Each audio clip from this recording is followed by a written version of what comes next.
Nananatili pa rin at large ang negosyanteng si Atong Ang matapos maglabas ng warrant of arrest ang korte kaugnay ng kaso ng mga nawawalang sabongero.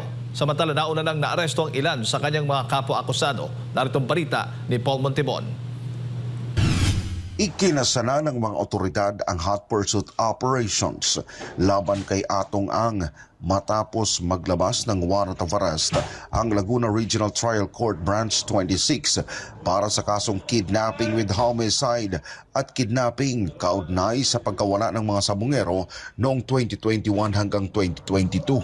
May mga kaso na rin na isinampa laban kay Ang sa tatlong regional trial courts sa Lipa City, Batangas at Santa Cruz at San Pablo sa Laguna. Ang Department of Justice naghain sila ng kaso laban kay Ang at 24 na iba pa matapos matukoy na may prima facie evidence at reasonable certainty of conviction laban sa mga akusado.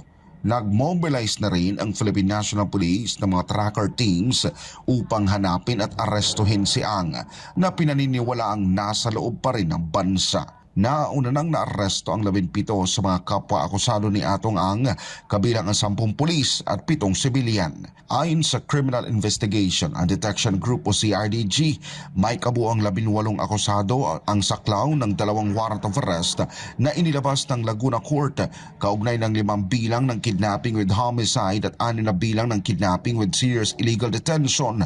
Karamihan sa mga naaresto ay dating mga security personnel ni Ang. Umaasa naman ang mga pamilya ng mga nawawalang sabongero na ang mga pag-aresto ay magsisilbing mahalagang hakbang tungo sa matagal na nilang hinahangad na hustisya. Para sa Diyos at sa Pilipinas, kung mahal, nag-uulat Paul Montibon, SMNI News.